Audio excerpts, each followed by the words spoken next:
sa inyo ng 3 Points Ministries at ito rin ay napapanood po natin sa Hope Channel. Maraming salamat po sa lahat po ng mga patuloy na tumatangkilik sa atin po sa television, sa radyo at maging sa social media.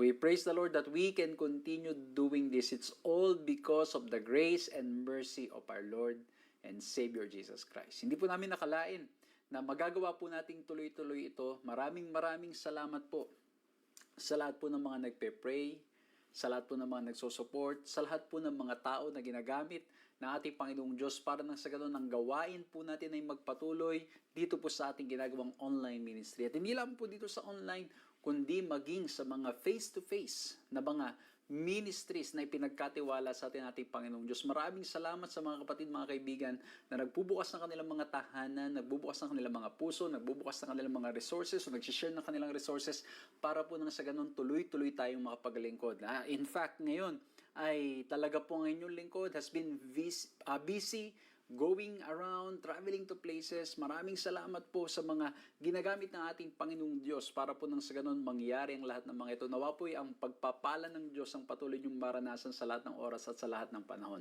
I hope and pray na nasa maayos po kayong kalagayan at patuloy na nararanasan ang pag-ibig ng ating Panginoong Diyos at anumang problema at pagsubok patuloy po nating isuko sa Kanya. Sa pagpapatuloy po nito ay of course we want to share the video para po nang sa ganun mas marami pa pong mabless. Paki-share nyo naman.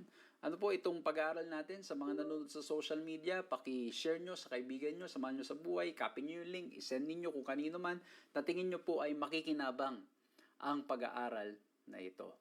And by simply sharing, you are declaring yourself, that you're a digital evangelist, you felt and experienced the grace and mercy of our Lord and Savior Jesus Christ, and now you want others to learn and to know the same God that you are worshiping. Ano po? Simpleng paraan na you are already sharing.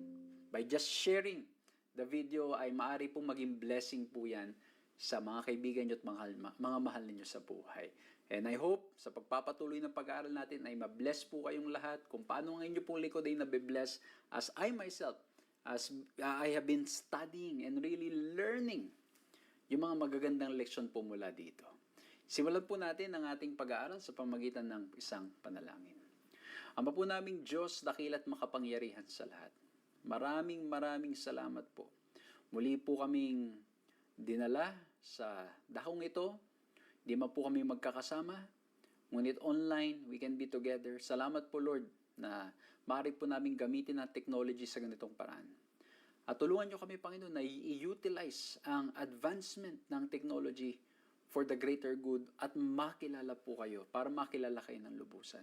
Maraming salamat po na ang inyong mga salita ay napapahayag sa pamagitan po ng ganitong pamamaraan. Paunahan niyo po kami, Panginoon, sa aming pag-aaral at madama po nawa namin ang inyong presensya sa aming gagawin pong pagsaliksik ng inyong mga salita. Matutunan po namin ang mga praktikal na mga leksyon mula po dito. Maraming salamat po na gagabayan pangungunahan niyo kami sa pangalan namin, Panginoong Hesus. Amen. Muli po, isang mapagpalang panunood sa inyong lahat, mga ginigiliw na mga kaibigan at mga kapatid. Purihin ang ating Panginoong Diyos. Tuloy-tuloy po tayong nag-aaral ng kanyang mga salita. Muli po, nandito po kayo sa pag-aaral ng aklat ng Joshua. At ang ating pong topic sa panahong ito ay pinamagatang The Conflict Behind All Conflicts. Kumbaga, may away na nangyari, but in reality, there's something behind that that's causing those conflicts. There's something behind. There's a force outside na nagiging dahilan kung bakit nagkakagulo. Bakit may mga bagay na nangyayari na hindi maganda. And we need to be clear always of this. Ano po yan?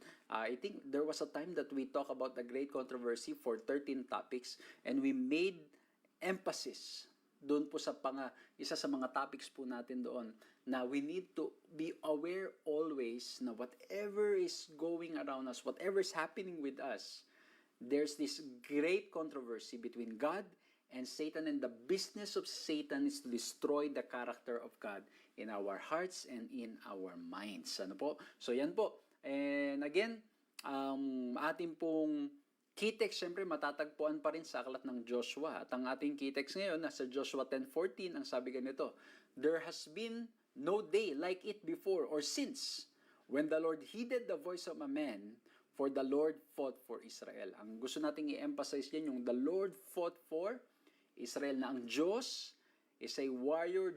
Ang Diyos natin ay handang makipaglaban, ipaglaban tayo, and that's why many passages in the Bible we will see and we will read, we will hear that it is the Lord who will be fighting for us.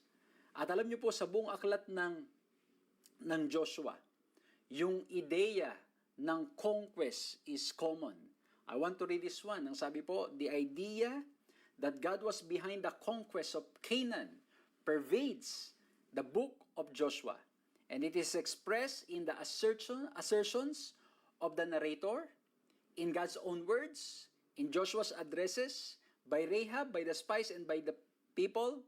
God claims to be the initiator of these violent conflicts. Ano po? So ayan, pag binag-aralan nyo, binasa nyo yung Joshua, maraming mga digmaan, at it seems na ang Diyos ang nangunguna sa lahat ng mga bagay nito, especially in conquering Canaan. Pag-uusapan nating mabuti yan. And that's why ito pong katanungan ito is a very significant, important question when it comes to understanding the character of God. Ito, pakinggan nyo mabuti ha. How can we understand that God's chosen people carried out such practices in Old Testament times, yung pakikipagdigmaan?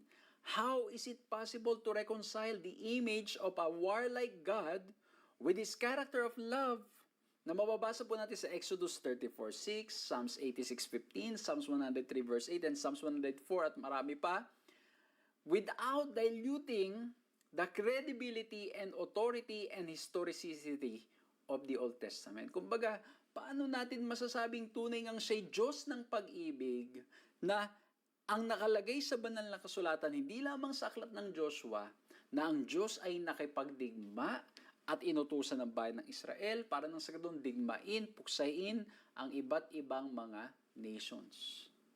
Ito'y, alam nyo, nung pinag-aaralan ko pa lang po, sabi ko, grabe, napaka-bigat nitong mga pag-uusapan natin ngayon. Kasi bakit?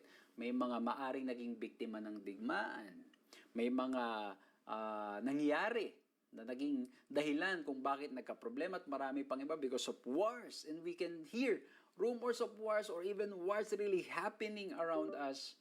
Ang tanong is, how do we reconcile that with God's nature? That's why may mga nagsasabi na yung Diyos ng Old Testament is a warlike God.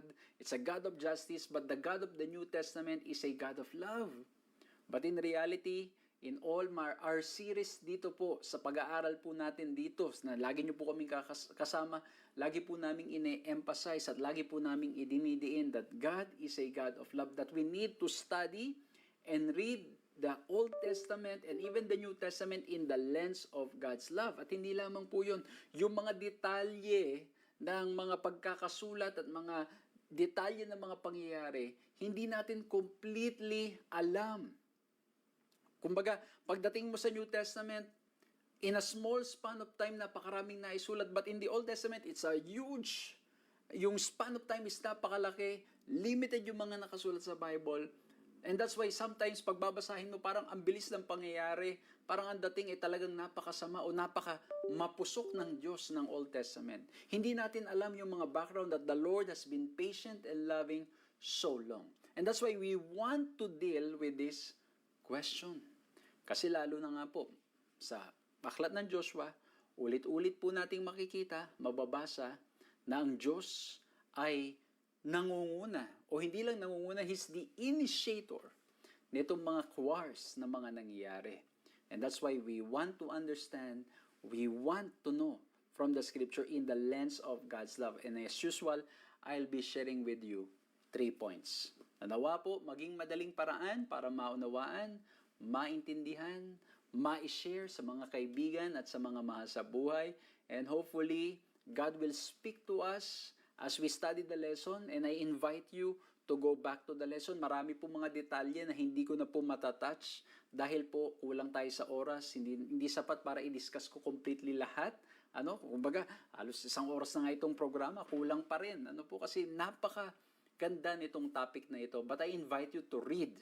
Basahin nyo po yung lessons para nang sa ganon, ay maunawaan ninyo at mas lalo pa po lumalim ang inyong pagmamahal sa ating Panginoong Diyos. And again, I'll be sharing 3 points. Kung meron pala kayong ibang mapupulot na leksyon, pakishare nyo naman. Isulat nyo po dyan sa comment box para po nang sa ganon, tuwingin nyo pong mababasa o tuwing mababasa ng iba, magiging blessing sa kanila. And by the way, if you have stories to share, how the Lord bless you through these ministries na ating pong ginagawa online, and I hope and pray that you will also be willing to share that testimony. Kahit hindi po sa comment box, please share us private message, o kaya po i-message nyo po kami, and please share your stories, na we're happy na marinig po mula po sa inyo how the Lord has been blessing you and guiding you with this simple program na ating pong ginagawa. And we hope that we will be able to continue this for the glory of God. So again, 3 points. Number 1, tatong letter C,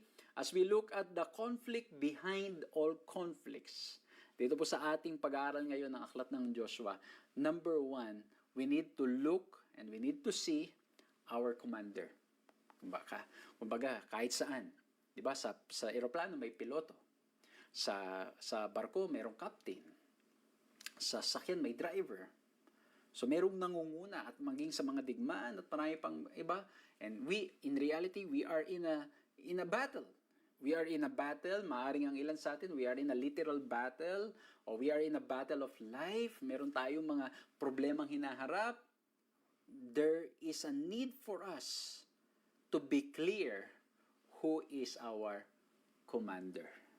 At ang sabi po sa Joshua 5:13-15, napakaganda nitong encounter na to. Ang sabi, when Joshua was by Jericho, tandaan nyo bago ko basahin tuloy, nakatawid sila. Mula po, di ba sa Joshua chapter 3 and 4, we talk about them crossing, tapos yun na, may memorial sila para maalala nila yung kabutihan ng Diyos, na the Israelites crossed Red Sea and now they crossed Jordan. So, para maalala nila, there were stones carried by 12 tribes. At kung ilan yung tribes, yun yung number of stones, so that they will remember when their kids ask, they will share the story of how the Lord led them. And now they are in the territory of the enemy. At ang sabi po dito, when Joshua was by Jericho, he lifted up his eyes and looked, and behold, a man was standing before him with his drawn sword in his hand. And Joshua went to him and said to him, are you for us or for our adversaries? And he said, no, but I am the commander of the army of the Lord. Now I have came. And Joshua fell on his face to the earth and worshipped and said to him, what does my Lord say to his servant? And the commander of the Lord's army said to Joshua, take off your sandals from your feet, for the place where you are standing is holy. Makikita natin, yung pagkatawag kay Moses, ganito rin. Pinahubad din yung kanyang sandals because he's standing on holy ground.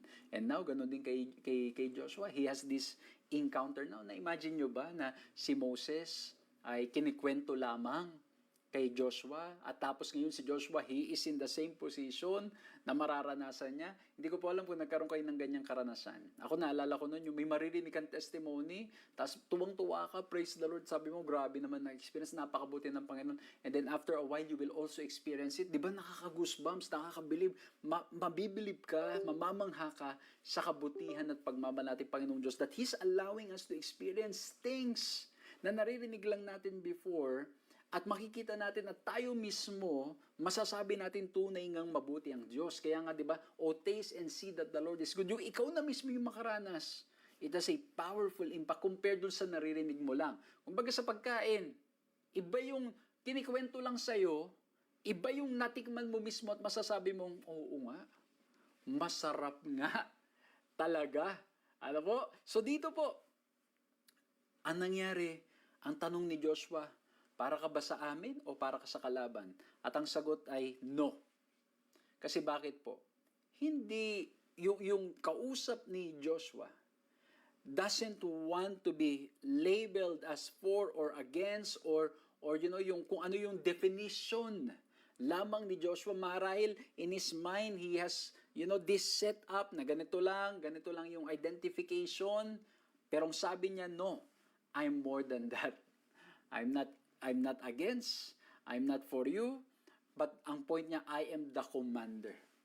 Kumbaga mga kapatid, yung description na pinifit, sinusubukang i-identify ni Joshua was not enough, and now the person or yung kausap ni Joshua, he's saying, no, I'm the commander of the army of the Lord. Tapos mapapansin niyo yung reaction ni Joshua, napaluhod siya. Normally sa banal na kasulatan, pag binasa niyo po yan, even sa Revelation, when John the Revelator ay lumuhod sa harap ng angel, the angel said, no, huwag kang lumuhod, pareho lang tayong created being.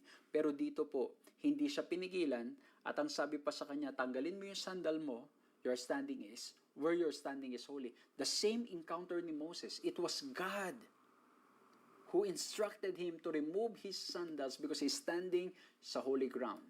What we're trying to point here is that Joshua had an encounter, not just with an ordinary being, it is the commander of the Lord, and it could be that this commander is a divine being as well. Kumbaga, ito ay parang yung encounter ni Jacob, that it's not just an angel, but ang sabi niya sa dulo, I met God.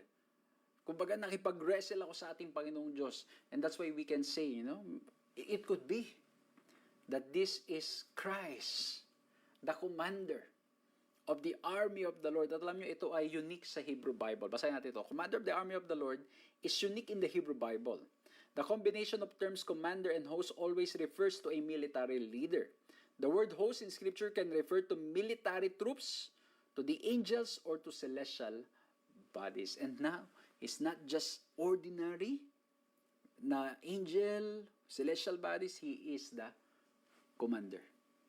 Siya ang leader, siya ang nangunguna. Again, mga kapatid, again, these are possibly mga terms na ginagamit. Meron kami tinatawag dyan na yung Christological terms na referring to Christ. Or this could be terms referring to God. Of course, so commander of the Lord, minsan angel of the Lord, and now commander of the army of the Lord. So it's not just an ordinary angel or commander. It could be a divine being. It could be Christ. It could be Christ. But the point is, ang practical leksyon nito, we need to be clear who is our commander. Sino ang commander ng ating buhay?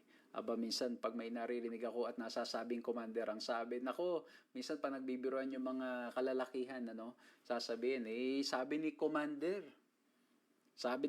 uwi na. Sabi ni commander, ganito, and then yung commander na sinasabi nila is referring to their wife. Madalas ganun po. Pero in here, our commander is the Lord. And if He is our commander, we need to follow. Tandaan nyo, pag-uusapan pa natin yan, I think in a little while, na ito pong mga Israelita, they have no knowledge, how to do this. They're not experts. Wala sila yung mga advanced na mga weapons, how they can, fight or what, And that's why now, Joshua has the opportunity to talk to the commander and listen what will the commander say, para nang sa ganun ay sila'y magtagumpay sa mga harapin nila mga pagsubok at mga problema o mga anuman na mga haharapin nila, mga haharapin nila sa kinabukasan or in the future. At ang ganda po nito, di ba? When you have a commander who's an expert, that he knows what he's doing. Di ba yung payo ng isang commander na nakakaalam talaga, you will be amazed. Kasi how he prepares, how he sees things. Di ba, minsan pag yung commander, hindi niya lang nakikita yung sitwasyon at the moment, he looks beyond. He sees the loopholes. He sees yung mga plans and all. So he can prepare and plan well how to meet and fight the battle. And this is the good news.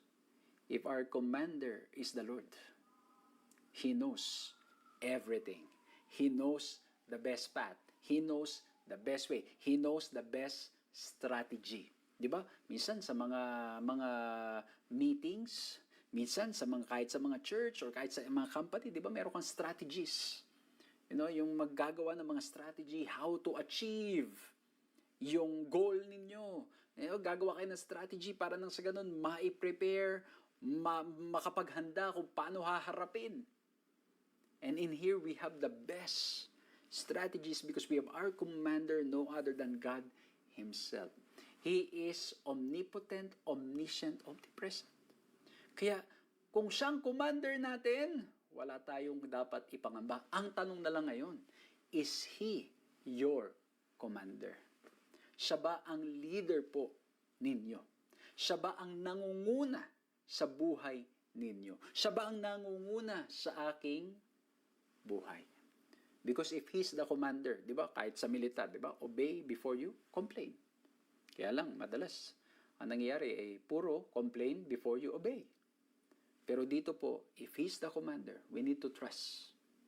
Pag sinabi niyang forward, forward. Pag sinabi niyang turn left, turn left. Pag sinabi niyang turn right, turn right. Pag sinabi niyang ito ang gawin ninyo, isacrifice niyo ito, ibigay niyo, we need to be willing to follow. Amen? Because He's the commander. Kaya nga po ang tanong lang, is He the commander of our lives? Because if He's the commander, we will obey. We will follow. And we know and we trust that He knows the best plan. Minsan nanonood po ako ng mga wars, mga movies ng wars, yung mga truth based on true to life na mga events. Kasi especially if it's history, lalo na yung past, yung mga way kung paano magdingmanan doon. Minsan pinapanood ko po. Minsan the commander will say, okay, wag muna kayong susugod, wag muna. And then later on, bigla niya sasabihin, kumbaga may signal. Tapos yung mga army parang gusto nang sumugod. Parang feeling nila, nako, hindi, pag di pa tayo sumugod, yari tayo. But they need to trust their commander. And minsan, doon sa mga napapanood ko ng mga war movies, na mga, yun nga po, yung about, mga true to life, na mga nangyari noon, ay pag sumugod na kagad, ay wala talaga. Napapahamak. Pero those who trust their commander, especially a commander who loves his people, a commander who is just and fair, a commander who will not let his people down, he will prepare and plan na best para sa kanyang mga tao. What I'm trying to say, the commander that we have, we've been establishing all throughout our lesson, is a loving God. Is a fair God. Ang commander po natin, we work with one who knows no failure. Kaya nga po yung lesson natin nung nakaraan, di ba? We emphasize yung wonders that He can create. So again, I've emphasized so much on this, but the question is He the commander of your life? Do you trust your commander so well that whatever he says, you follow? Do you believe that your commander loves you and he cares for you? And if you do, I hope that whatever the Lord says, we will go. Amen? Okay, number 2. While the Bible is clear, especially here in the book of Joshua, as we look at the conflict behind all conflicts, it's clear that our commander is the Lord. We need to not forget that there's also a criminal. Okay? Meron pa ring adversary. Meron pa ring enemy. At ang sabi po niyan, kasi ang pinag-usapan natin, the conflict behind all conflicts. Kasi nga po, there's a force outside. There's a force at the back. There's a force behind. Yung sinasabi ni Paul, we wrestle not against flesh and blood, but we wrestle against principalities and power. At ang kriminal ay walang iba, identified the reason behind all these conflicts, behind all these wars, all these problems, all these sufferings. Revelation 12:7-9. The first war. The war arose in heaven, Michael and his angels fighting against the dragon, and the dragon and his angels fought back, but he was defeated. There was no longer any place for them in heaven, and the great dragon was thrown down, the ancient serpent, who is called the devil and Satan, the deceiver of the whole world. He was thrown down to the earth, and his angels were thrown down with him. Sino po yung criminal?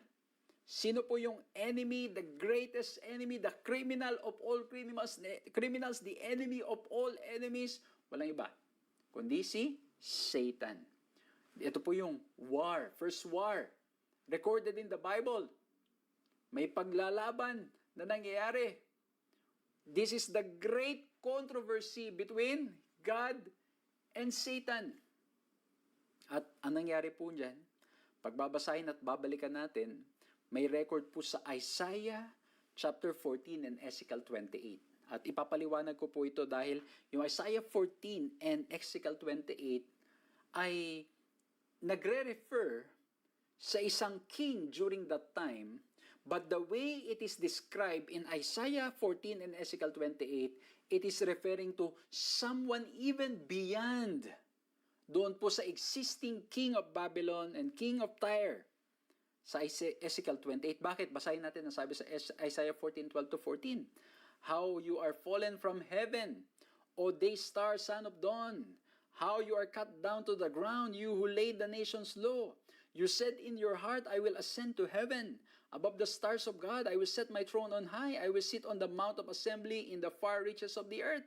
I will ascend above the heights of the clouds. I will make myself like the Most High.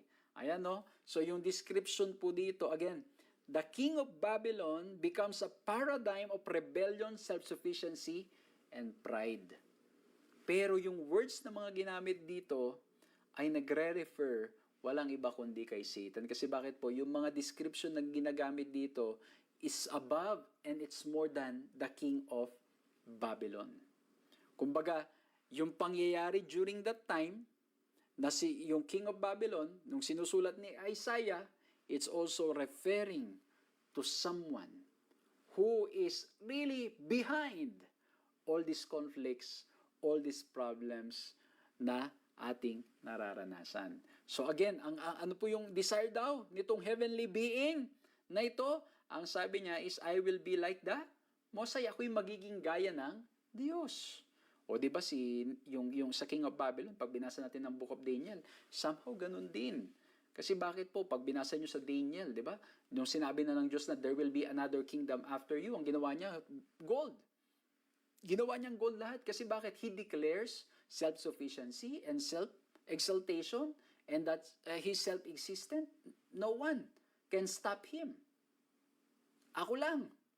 Hindi totoo yung sinasabi ng Diyos na may susunod pa sa akin. Ano po? So, dito po, makikita po natin, there's an enemy behind all enemies. The spirit that was in Babylon is in reality a spirit of the enemy. The spirit of Satan. The greatest criminal.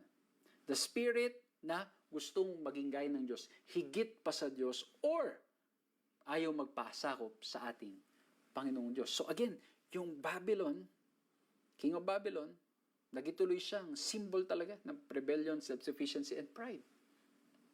So, the greatest criminal, it's identified in the Bible. The reason behind the conflict, behind all conflicts.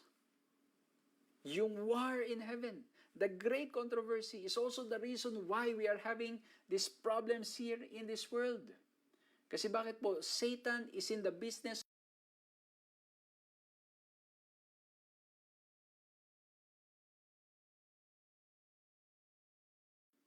that God is not just.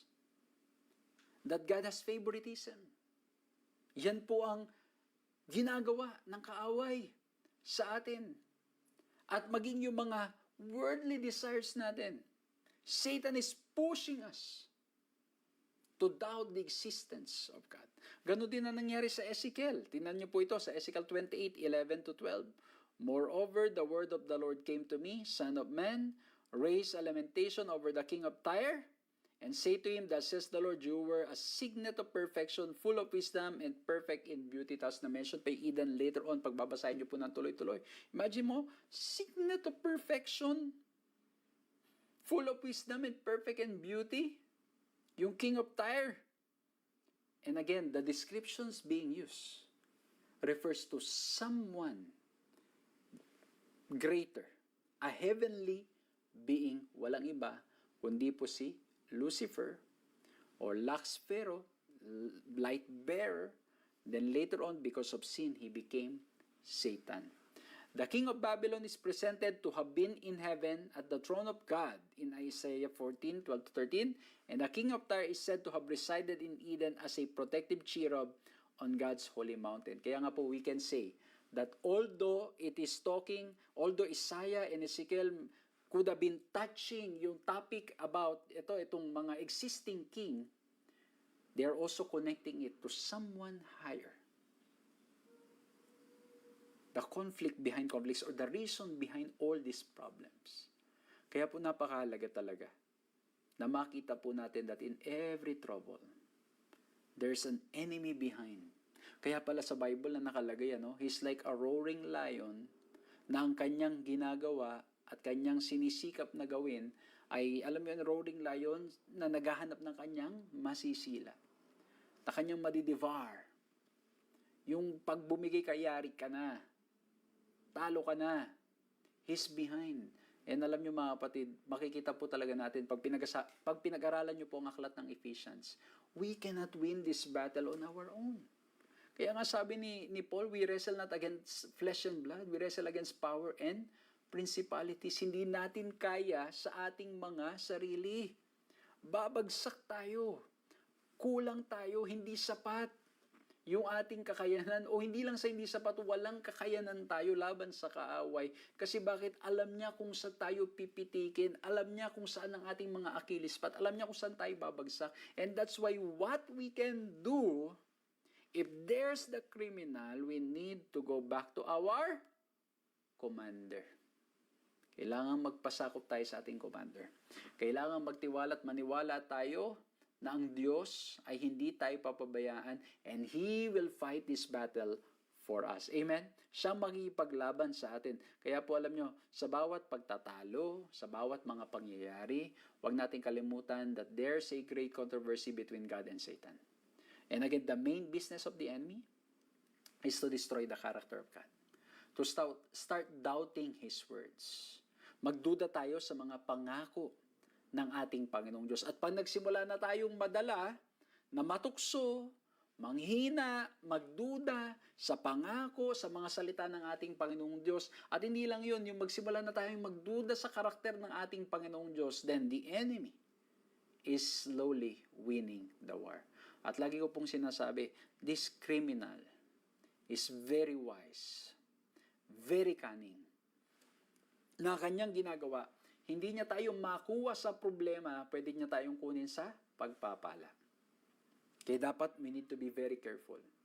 Baka mamaya, yung pinagpe-pray nating mga blessing is in reality leading us away from the Lord. Baka yung mga pinagpe-pray natin na mga magagandang bagay ay in reality leading us very far from the Lord. We need to be very careful. Again, we wrestle not against flesh and blood. We wrestle against powers and principalities. The only way is to surrender to the commander. The only way is to obey the commander. The only way is to let the commander fight for us. Ngayon, titingnan natin yung third letter C natin. Ang third letter C natin, ang nilagay ko po is combat. Pakikipaglaban o yung conflict o yung conquest, puro letter C yan. Okay? So again, we look at commander. Our commander, our Lord and Savior, Jesus Christ. Our commander is God. The criminal is Satan, the reason behind all these conflicts.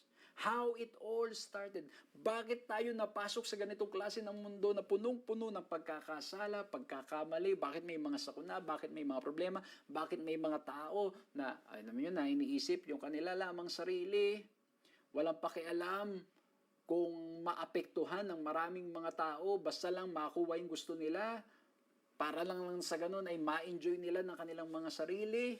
Well, mga nangyayari sa bansa, Now, let's look at the combat. Let's see, kasi meron pong mga kwento sa Bible, hindi na kwento kundi pangyayari sa Bible, that it's clear that it is God who will fight for His people.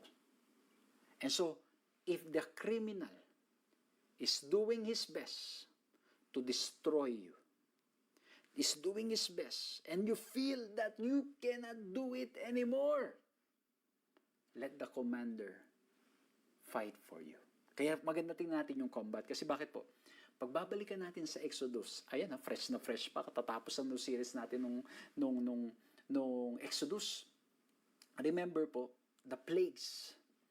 Pag pinag-usapan po natin yung mga conflicts na nangyari sa first 12 chapters ng Exodus, kung saan si Moses ay tinawag ng ating Panginoong Diyos para nang sa ganon, ang bayan ng Israel ay mailabas sa Ehipto, and how many times that the Lord declared and told Pharaoh to release the people of God, pero ayaw niya. Ang ginawa ay may mga plagues na dumating. At alam po ninyo, yung struggle na yon, yung power struggle, is in reality not just between Moses and Pharaoh, but it's a battle between God and the enemy. God, the true God between their gods. Kaya po, alam nyo ba merong ancient Near Eastern war ideology? Ang sabi dito, according to ancient Near Eastern war ideology, conflicts between peoples were ultimately considered as being conflicts between the respective God or gods. Ang pananaw nila, sa tuwing may mga paglalaban, hindi lamang ito laban nung dalawang grupo ng tao, ito'y laban ng Diyos na kanilang sinasamba. Mapapatunayan sino ang may tunay na Diyos. At doon sa Ehipto, ano po nangyari? Pinag-aralan nating mabuti yan. Bawat plague na pinadala, pinahintulot ng Diyos dahil sa katigasan ng puso ni Paraon, na ayaw niya pakawalan ang bayan ng Diyos, bawat plague was an attack to the God that they hold on to.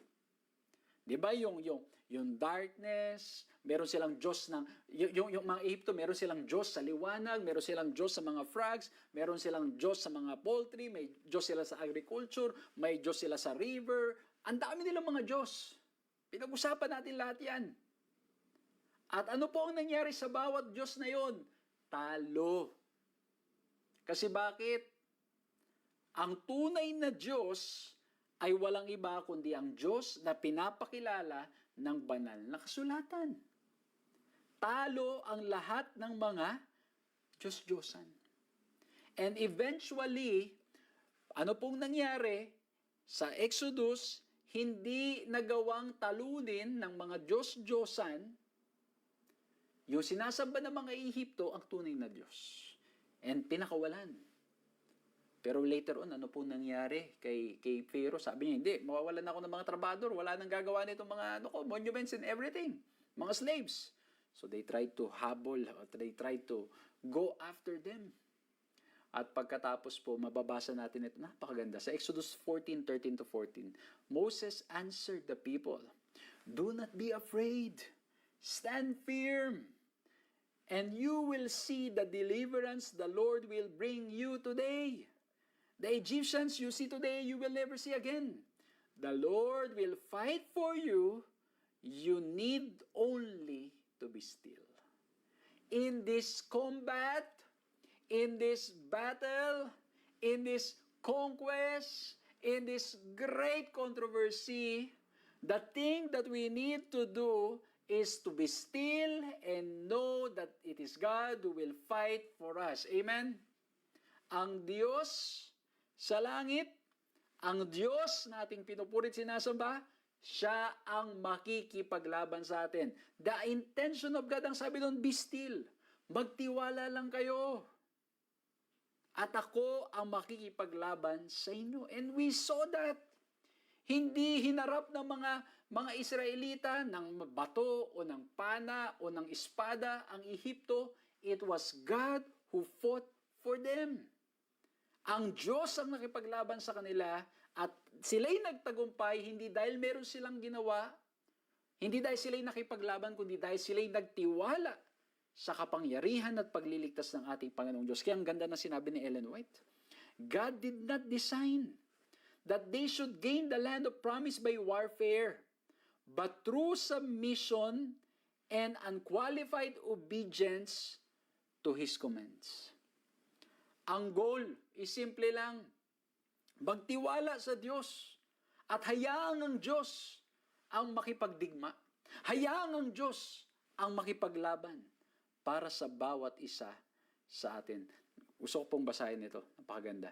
In God's ideal plan, Israel never needed to fight for themselves. It was a consequence of their unbelief expressed after the Exodus that God permitted them to have part in the war conducted against the Canaanites. In the same way, they did not need to raise a single sword against the Egyptians during the Exodus.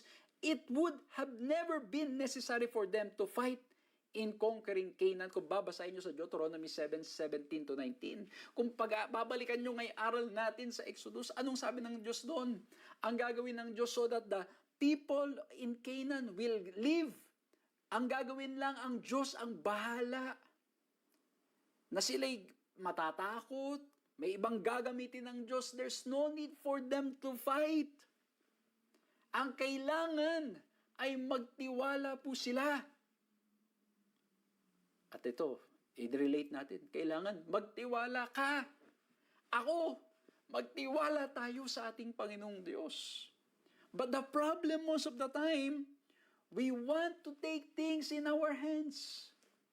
We believe that because we're qualified, we believe that we're good in this, we believe that because we have been trained for this, we believe that we need to help God fulfill His promise.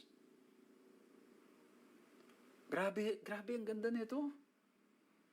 Hindi kalooban ng Diyos sana yung mga digmaan na mangyayari later on. Pero sa katigasan ng puso ng Israel, at maging sa katigasan ng puso natin, yung ayaw nating makinig, pinahihintulot ng Diyos. At ito yung sinasabi, na even in our weakness, the Lord finds a way para nang sa ganon, yung kalooban niya mangyari pa rin. Hindi ba't napakabuti ng Diyos? Kumbaga, yung sinasabi natin nung nakaraan, yung kay Rahab, yes, naligtas yung spies, pero hindi ibig sabihin, ino-honor ng Diyos si Rahab sa pagkakamaling o pagsisinungaling na kanyang ginawa. Ganon din na nangyayari dito, mga kapatid ko, mga kaibigan ko. Hindi kalooban ng Diyos na sila ay mananalo sa pamagitan ng digmaan. Pero dahil yun ang katigasan ng ulo, hindi sila naniniwala na hindi nila kailangan. Alam mo yung pagminsan na, huwag ka nang lumaban. Hindi, lalaban ako. Di ba, kayang-kaya ko yan. At ang Diyos, out of His grace and love, kahit na yung process ay sa katigasan ng ulo, pinilit, God works. Gumagawa ang Diyos ng paraan para nang sa ganon ma-fulfill ang kanyang kalooban. At yan nyo nangyari dito. Kakatapos lang nilang maranasan yung matinding karanasan. Crossing of the Red Sea and all. At sabi sa Exodus 17, hindi pala, kumbaga after nilang maranasan yung umalis sila sa Ehipto, na marami silang mga naranasang malulupit, pati, well, let's say, sama na natin crossing of Red Sea. Pero tingnan nyo yung very nature ng tao. Pagdating sa Exodus 17:3, but the people thirsted there for water, and the people grumbled against Moses and said, "Why did you bring us out of Egypt to kill us and our children and our livestock with thirst?" After maranasan yung lahat ng mga Diyos-Diyosan sa Ehipto talo, after magkaranas ng matinding mirakulo, the crossing of the Red Sea and all, nung nauhaw, ano na nangyari? Nagreklamo na, hindi ba ganyan din tayo? Ano po, nakakatawa, no? Pero alam yun, well, hindi dapat matawa, dapat malungkot tayo. Pero pag tinitingnan natin, grabe mga kapatid, mga kaibigan. Kahit ulit-ulit na nating naranasan ang kabutihan ng Diyos, konting problema na dududa tayo sa Diyos. At ito po, after nilang maranasan na hindi sila nakipaglaban, bahala na ang Diyos, kaya lang matigas ang ulo nila. Anong nangyari? Exodus 17:8. Then Amalek came and fought with Israel at Rephidim. At alam, sa akin pong pagbabasa, this could have been a moment for them to trust God will fight for them. Maaring, alam mo yun, pwedeng ang nangyari dito ay, kaya na ang Amalek. Pinagtanggol tayo ng Diyos. Pagtatanggol niya tayo, siya ang bahala sa atin. Malinaw na sinabi niya, hindi. Kaya lang nga po, matitigas ang ulo eh. Ano po, nagduda, laging nagdududa sa kabutihan ng Diyos. Ngayon, yung Amalek, na ay gusto makipaglaban sa kanila. So ito, anong nangyari? Again, ulitin ko po, no, because we live in a sinful world, hindi ibig sabihin, hindi na tayo makakaranas ng problema, ng kasakitan, or kung ano pa man, makakaranas pa rin tayo niyan. Ano po? Pero hindi kalooban ng Diyos na maranasan natin yan. It's because of sin. Maaring because of our sin, or possible, mga kapatid, mga kaibigan, because of other sin, affected. Kasi nga po, ang sin, hindi lang niya naaapektuhan kung sino yung nagkakasala, maging ang tao sa kanyang mga kapaligiran. And so there was war. Nakipaglaban ngayon ang Israelites dito po sa Amalekites. But that could have been the moment. Hindi, pinagtanggol tayo ng Diyos. There's no need to fight. We will just pray and trust Him. The Lord will be with us. Kailan po yun? Nagkaroon ng war. At tingnan nyo po na talagang makikita natin even in the Bible that it was not God's plan. Itong mga warfare na ito. Kasi basahin natin ito. The law of warfare in Deuteronomy 20 was given only after the 40 years of wilderness experience, which was also caused by Israel's unbelief. New circumstances demanded new strategies, and it was only then that God required Israel to completely annihilate the Canaanites in Deuteronomy 16 to 18. So after 40 years, doon lang nagbigay ang Diyos ng law for warfare. Because it was not God's intention. It was not God's original plan. Pero maaring kasi yun na nakikita ng Israel, hindi. Nagtatagumpay yung bawat countries, mga bansa. Nag-warfare sila, gawin din natin yan. You know, and again, because of their unbelief, because they doubted. At ang Diyos sa kanyang kabutihan, kung nasaan tayo, He helps us. Tinutulungan tayo ng Diyos until such time we reach that point, that we grow in grace. We realize, mali pala yung strategy ko. Mali pala yung pamamaraan ko. But again, we want to establish it was not God's intention na sila'y mag-participate into this kind of war. Pero gusto rin nating establish yung theology. Kasi bakit po? God hates sin. He loves the sinners. He will not tolerate yung mga mali. Gusto kong basahin ito mabuti. Ididiin natin ng konti. God is at war with sin and will not tolerate this conflict forever. You can read these passages. Psalms 24:8, Revelation 19:11, Revelation 21:4 and 14. Yung evil, it will come to an end. The Lord will destroy sin. All the fallen angels, as well as the human beings who have definitely and irrecoverably identified themselves with sin. Kumbaga, talagang inaduna nila, dineclare na nila na sila yung hindi sa Panginoon will be destroyed. In light of this, the battles against the inhabitants of the land I have to be perceived as an earlier stage of this conflict, which will reach its apex on the cross and its consummation at the final judgment, when God's justice and character of love will be vindicated. Kumbaga, ang point, mga kapatid, mga kaibigan, in reality, sa katapus-tapusan, wawakasan ng Diyos ang kasalanan. Those who have really declared na sila'y sa kasalanan, ay talagang talagang sila'y bagsak, talagang sila ay talos, talagang sila ay talaga, matatapos. Yan yung executive judgment na tinatawag. Kaya po, itong wars na nangyayari ngayon, that the Lord allowed during the time of Israelites, we need to see God in His fairness and love knows the best and allowed it. Kumbaga, lagi nga pong ginagamit yan. Kumbaga, parang isang katawan na may sakit na nakakahawa yung kamay na kumakalit sa buong katawan.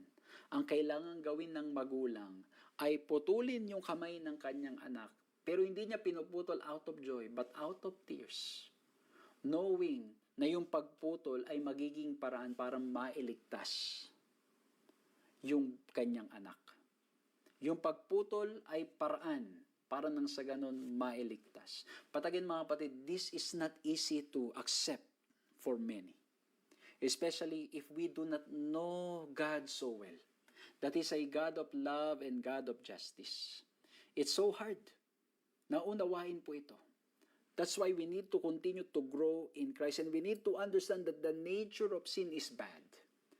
That in reality, nung nagkasala po tayo, in reality, we all deserve to die. That's why the life that we have right now, it is already grace of God. Because if not because of the grace of God automatic, we should have been finished. Because the wages of sin is death. And so, since, there will be an end. And so, itong mga wars na nangyari sa Old Testament needs to be seen in the light of God's love, that this is God's way of implementing justice, fairness, and a way to save humanity.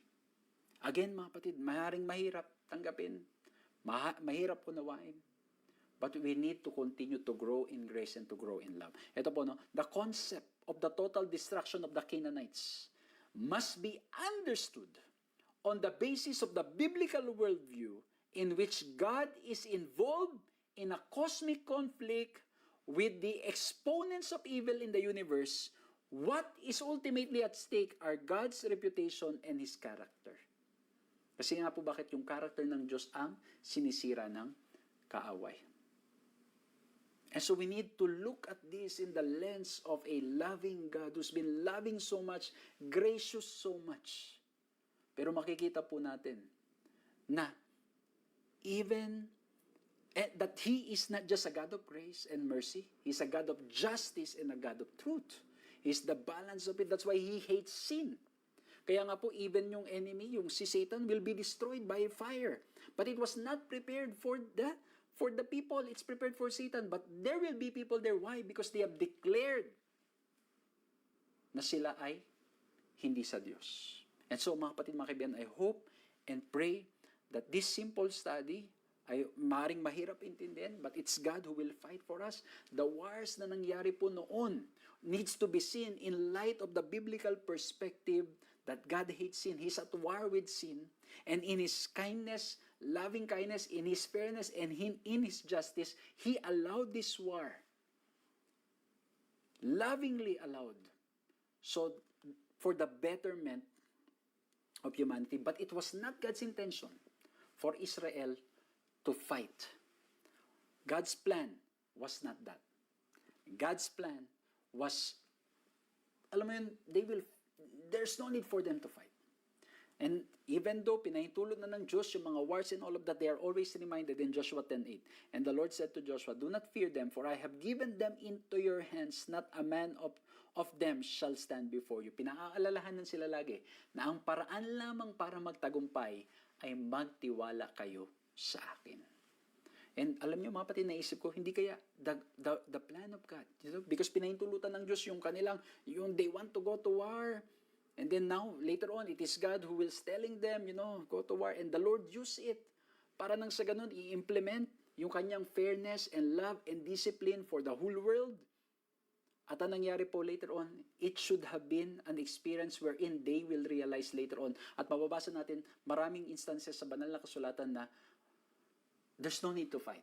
Just use your trumpet, and then, afterwards, what will happen? The enemy is destroyed.